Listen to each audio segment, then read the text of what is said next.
Fantastic. We'll get started. Good morning, and thank you for joining us this morning. My name is Nancy Herrera. I'm the program state director for LIHEAP. We're here this morning to highlight the serious consequences of Trump's administration, freezing funds on key programs that help provide assistance to marginalized communities to cover heating, but especially air conditioning costs due to more frequent and lengthy extreme heat weather. The Low Income Home Energy Assistance Program, or LEAP, helped nearly 630,000 Arizonan families with their utility bills, especially during the hottest months in Arizona. This event is sponsored by Latinx and Climate Action Campaign. Here today, we have our first speaker, who is Pat MS, DSN, RN, Chair of the Arizona Nurses Association Climate Change and Health Work Group. Graduating with distinction with a Master's in Sustainability Solutions from Arizona State University Environmental Justice Organizer with Rural Arizona Action, Marshall Morgan Guevara.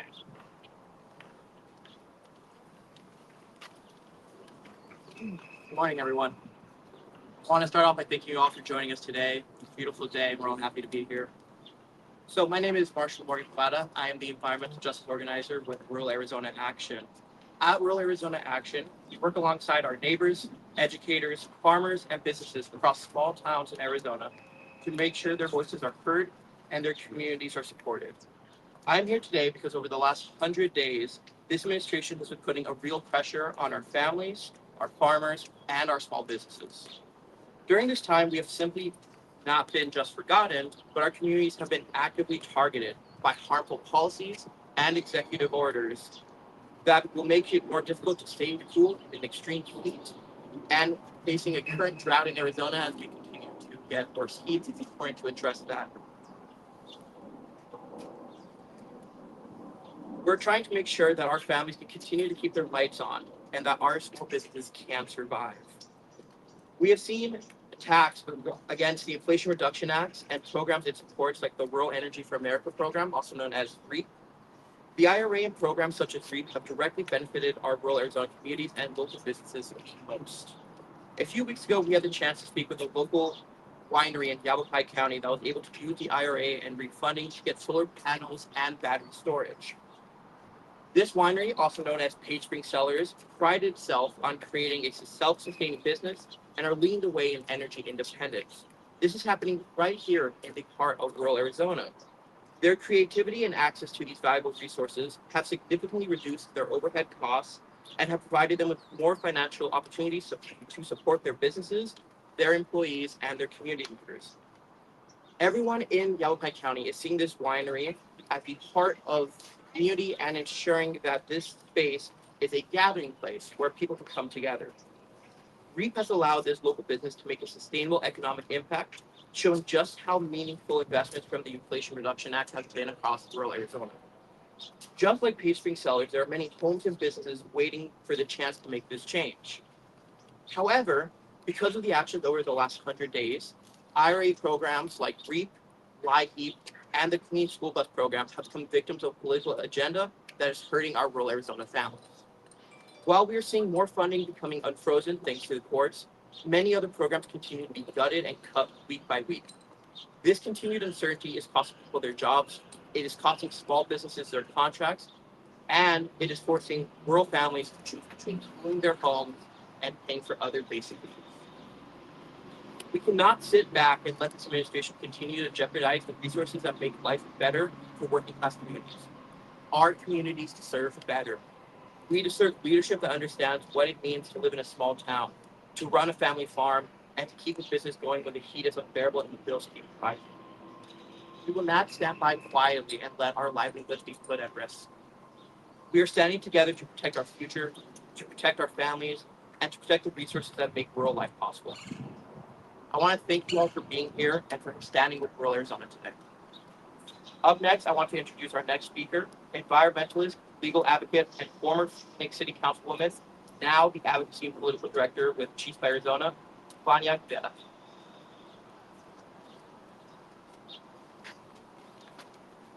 She's going to make it today, but we do have Chair of the Arizona Nurses Association Climate Change and Health Work Group and an expert in community health projects and health policy. Pat? I'll say, thank you.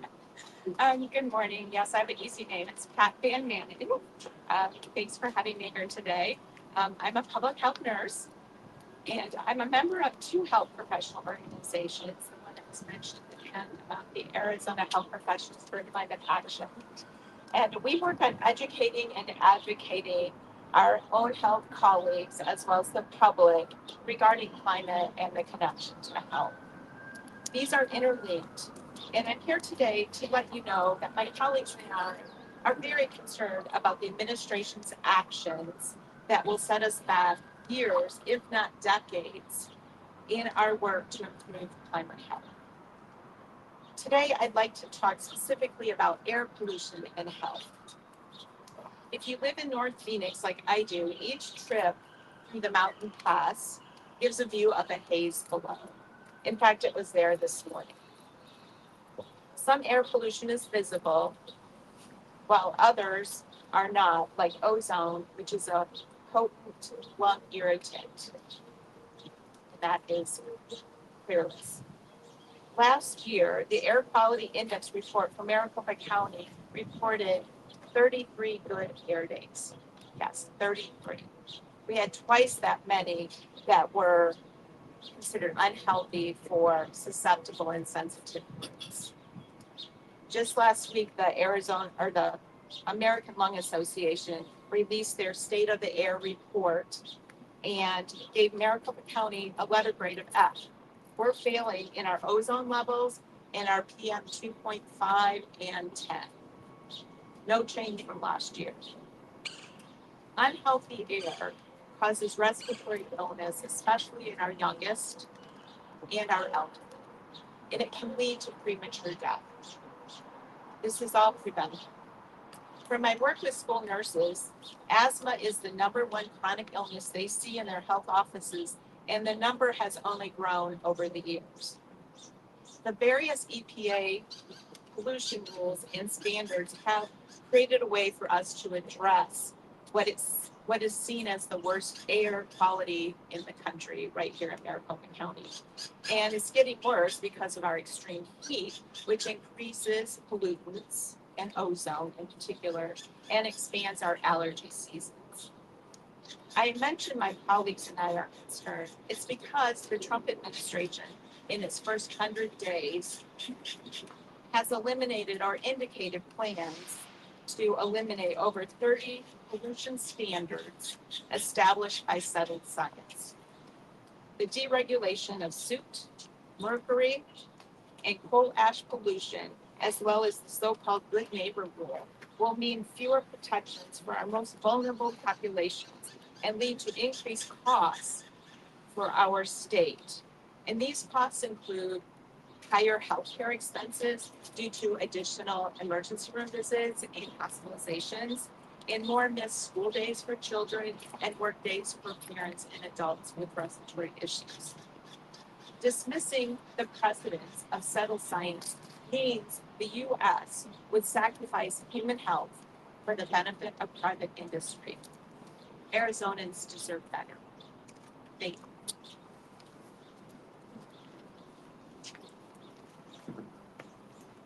Thank you. Up next, we have a traveler, marathon runner, and clean energy advocate, the regional director for the Interior West of Vote Solar, Itzel Rios-Vega.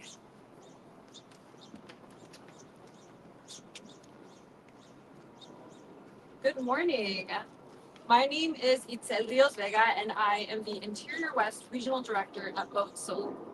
Vote Solar is a national nonprofit working to accelerate the transition to clean community power solar access across the United States. For more than 20 years, we have pushed proactive policy, built coalitions, and secured bipartisan victories that make solar power accessible and are rooted in equity above all. These victories now power homes, farms, schools, and small businesses in more than half of the country, including right here in Arizona. In just 100 days, the new administration has launched the most damaging assault on climate progress, clean energy, and public health in modern history. A single memo froze billions of Inflation Reduction Act and bipartisan infrastructure law dollars, money that was already on its way to projects on the ground. It is plain and simple. This is a polluter's first agenda that puts profits over people. Hot days are just around the corner, and with Arizona already facing record-breaking heat and rising deaths from extreme temperatures, the stakes for clean energy and affordable power have never been higher. Here's what these attacks on clean energy mean for Arizona families, farms, and workers. First, thousands of low-income families who expected lower electric bills before the summer heat are now stuck in limbo. Second, rural solar grants are feeling the pressure. More than 70 farms and small businesses had USDA cost share awards approved. Those projects and the savings they promised are stalled due to funding uncertainties, threatening the financial stability of rural communities and potentially leading to a domino effect on local economies. Third, job growth has slammed into a wall. Our solar workforce grew by double digits last year, but contractors and training programs just lost the runway they needed to hire, stalling job growth and hindering the state's clean energy progress. Finally, investor enthusiasm for Arizona's clean energy projects is diminishing. A high-tech battery plant once slated for Buckeye vanished when its federal loan was frozen. Investors are asking whether Arizona's clean energy loop is still open for business. So why does this matter? Stalling solar locks in more fossil fuel pollution during record-breaking heat. It hits hardest in rural towns, tribal lands, and low-income neighborhoods that already carry the heaviest energy burdens. Every delayed panel keeps smog-forming emissions in our air and raises the risk of heat-related illnesses. All while polluters continue to profit, utility bills go up, and paychecks disappear. So this is what must happen now. Number one, Congress and the administration must honor the dollars already appropriated for all clean energy programs. Number two, we have to protect solar for all in every budget deal.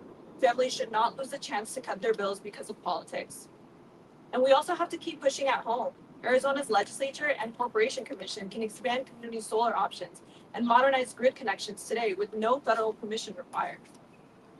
Vote Solar will use every tool available, including policy advocacy, legal action, and community outreach to expand access to solar in Arizona. Federal delays will not derail our work. If you care about affordable power and local jobs, call your representatives today. Tell them to put Arizonans first and push back against the administration's attack on a clean energy future.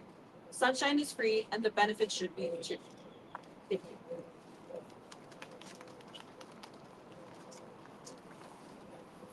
Thank you.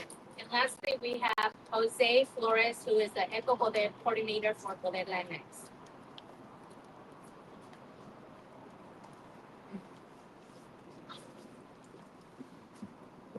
Good morning, everyone.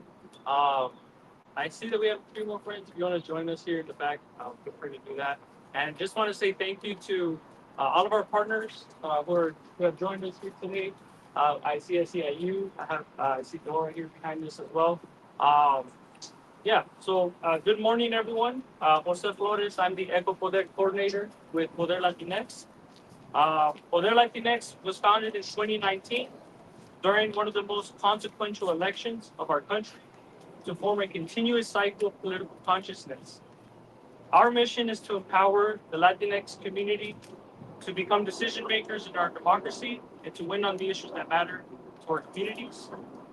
During the past 5 years, we've advocated for immigrant economic and environmental justice and gotten many collective wins with and for our neighborhoods.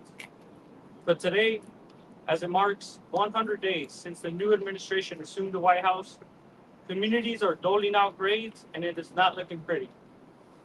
Everywhere you look, you can see the massive failures and oversights from the new administration, from the firing of thousands of federal employees to the disastrous funding freeze for critical programs. People across the country have felt the immediate burden of the countless executive orders handed into effect. Trump's playbook has been clear since day one. Halt the emerging clean energy economy and loosen regulations for his gas and oil billionaire friends. New administration, same old problem. For many of us in Arizona, this problem is taken to a higher level. Since the Inflation Reduction Act was passed in 2022, $4.5 billion in investment for clean energy and transportation, and more than 19,000 new jobs have been announced in our state. This has translated to the development of 124 new clean energy and transportation facilities with 57 manufacturing American-made products. Projects span 6 sectors: batteries, clean technology, electric vehicles, grid and transmission, hydrogen, and solar. Few examples of the emerging clean energy economy in Arizona. In Buckeye, Arizona Hydrogen, that created 2,040 jobs. In Queen Creek, LG Energy Solutions Gigafactory, 3,650 jobs. In Tucson, American Battery Factory, 1,000 jobs. In Nogales, the Hermosa Project Critical Minerals Development, over 1,000 jobs. In Goodyear, the Mayor Burger Solar Panel Facility, 630 jobs. And here in Phoenix, the Jaw Solar Manufacturing Facility, another 600 jobs. No doubt, the IRA has meant progress, better quality of life, and opportunities for Arizonans. But this administration's actions put these and future clean energy projects in peril. In fact, the Fourplex Gigafactory that secured $1.3 billion of investment with plans to break ground in Buckeye and would have created over 3,000 jobs, had to cancel the project after the DOE loan program that supported the facility was also frozen. The Trump administration's efforts to freeze already congressionally approved funding are resulting in more than 7,000 jobs lost in Arizona, with a reduction of GDP by $3 billion by 2030, an additional $2 billion by 2035. It has also meant cutting off access to vital programs like LIHEAP, which helps hundreds of thousands of low-income Arizona families afford heating and air conditioning. And for our children, seniors, and vulnerable neighbors, this is an unbearable price to pay. We are not part of the ultra-wealthy elite. We are the communities that keep Arizona thriving. We drive the progress of our state because it's tied to our own. Arizona and the rest of the country cannot afford more disastrous policies of the Trump administration. We cannot afford another 3 years. Not when utility rates are increasing, the cost of living is increasing, and economies are stuttering from the loss of investments. Arizona's future is powered by clean energy, energy that meets our growing demands while transforming our economy to confront the climate crisis head on. Poder Latinx is dedicated to ensuring underserved communities benefit from these emerging economies. To be politically powerful is to be economically viable. We cannot allow Trump to take away the opportunities that have been promised to us. We must stand up and fight to keep what we have earned, our jobs, and our futures. Join the movement of communities telling Trump to stop pumping the brakes on the clean energy economy. Take action now. Call your senators and your representatives, hands off of the IRA. Sign the Save Clean Energy petition to send Lee Zeldin a clear message that the EPA is here to stay. And follow us on social media. Poder Latinx is leading the way, standing up and fighting for a cleaner and more prosperous future for all. Thank you.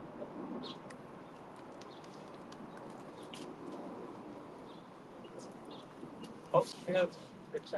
Oh, great. We have our friends walking this way right now. Give them a minute to settle.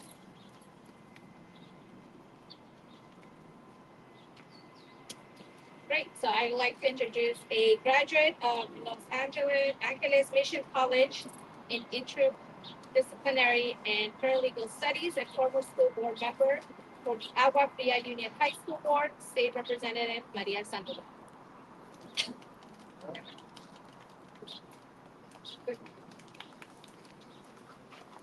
Good morning, buenos dias. It's Representative Mariana Sandoval, actually. Thank you for being here today. And we're here today to shine light on the devastating consequences that the Trump administration's funding freeze has already unleashed across Arizona. Consequences that will hurt our farmers, our small businesses, our working families, and most vulnerable communities. The freeze on federal funds has stopped critical programs in their tracks. programs that are set to bring millions of dollars in investment, create thousands of good-paying jobs, and build the infrastructure for a better future. Let me be clear. The Rural Energy for America program helps small farms and rural businesses install affordable clean energy systems. Now over 70 Arizona businesses and farmers approved for $15 million in grants are left hanging, facing financial uncertainty and potential bankruptcy. Families who rely on federal energy assistance, more than 630,000 across Arizona, are now at risk of losing support to keep their homes heated in winter and cool in the brutal summer months. Arizona households have been denied access to $153 million in clean energy rebates meant to lower their utility bills amid skyrocketing energy costs. The Core Power Battery Plant, a $1.2 billion project that would have created 3,700 high-paying jobs in Buckeye, was forced to cancel construction because Trump froze the DOE loan program. And in Tucson, while not the highest heat-related death rate, it's still significant with 117.6 deaths per million in 2023. The Trump's freeze has halted life-saving tree planting and urban forestry programs aimed at protecting our hottest, most vulnerable neighborhoods. This is not just bad policy, it's a direct attack on the progress we have made towards more sustainable, equitable, and prosperous Arizona. We will not stay silent as these actions rip opportunity and investment away from the people who need it most. We demand immediate action to restore these critical funds and keep Arizona's future moving forward. Thank you.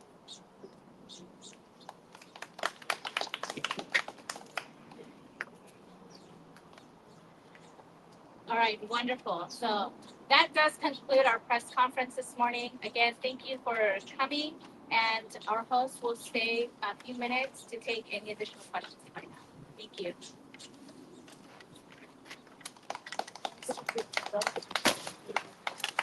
Can we get a group photo real quick before we? Stay with a second.